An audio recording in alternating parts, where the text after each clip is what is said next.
Hostel daily wise కార్మికులు ఆశ్రమ పాఠశాలలో పనిచేస్తున్నటువంటి కార్మికుల సమ్మె 30 రోజులకు చేరుకున్నది. ఈరోజు రేపు ఎల్లుండి 72 గంటల పాటు రాష్ట్ర వ్యాప్తంగా ఉన్న ఐటీడీఏ కేంద్రాల వద్ద దిగ్బంధనం, అట్లాగే ఐటీడీఏల ముందు ధర్నాకు జేఏసీగా పిలుపునిచ్చారు. హాస్టల్ డైలీ వైజ్ కార్మికుల యొక్క న్యాయమైన కోరికలను, న్యాయమైన డిమాండ్స్ని పరిష్కరించాలని చెప్పేసి తెలంగాణ ఆదివాసీ గిరిజన సంఘం డిమాండ్ చేస్తూ ఉన్నది. ఎక్కడైనా ప్రభుత్వాలు కార్మికుల యొక్క జీతాలు పెంచుతాయి, కానీ దౌర్భాగ్యం ఏంటిదంటే అధికారుల నిర్లక్ష్యము, పాలకుల యొక్క నిర్లక్ష్యము మా ఆదివాసీ గిరిజనులు ఎవరైతే హాస్టల్ డైలీ వైజ్ పనిచేస్తున్నారో ఈ ప్రభుత్వం ఉల్టా జీతాలు తగ్గిస్తున్నది.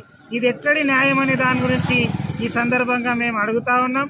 హాస్టల్లో ప్రతి పిల్లవాడికి కనీస సౌకర్యాలు, రోజువారీగా ఫుడ్డు, ప్రతి పిల్లవాడు నా పిల్లవాడుగా అని మా ఆదివాసీ పిల్లల్ని హక్కున చేర్చుకొని వాళ్ళకు బువ్వ పెడుతున్నటువంటి, వాళ్ళ సౌకర్యాలు చూస్తున్నటువంటి మా కార్మికుల యొక్క కొట్టడం సరైంది కాదు. కాబట్టి వెంటనే వీళ్ళ సమస్యల్ని పరిష్కరించాలా, పే స్కేల్ని అమలు చేయాలా, జీవో నంబర్ 64ను రద్దు చేయాలా, అట్లాగే కనీస వేతనం ఇవ్వాలని దాని గురించి సుప్రీంకోర్టు చెప్పింది, హైకోర్టు చెప్పింది, కానీ ఈ ప్రభుత్వాలకు బుద్ధి వస్తలేదు. ఇప్పటికైనా సమాన పనికి సమాన వేతనం ఇవ్వాలనే దాని గురించి ఈ సందర్భంగా మేము డిమాండ్ చేస్తూ ఉన్నాం. అట్లాగే రాష్ట్ర ప్రభుత్వ ఉద్యోగులు, ఐటీడీఏ పీఓ గారు, ఇతర ఉద్యోగస్తులు ఎవరైతే ఆశ్రమ పాఠశాలకు కనెక్ట్గా ఉన్నారో, ముఖ్యంగా టీచర్లని మేము అడుగుతున్నాం, అట్లాగే పీఓ గారిని అడుగుతున్నాం, మీరు జీతం లేకుండా పనిచేసిన రోజుందా? అసలు మీకు 1 నెల జీతం రాకపోతే రాష్ట్రాన్ని అల్లాడిస్తున్నారు. 8 నెలల నుంచి జీతాలు లేవు. మా బతుకులు ఎట్లా సాగాల, ఆదివాసీ కార్మికుల బతుకులు ఎట్లా ముందుకెళ్లాలనే దాని గురించి ఈ సందర్భంగా మేము అడగదలుచుకున్నాం.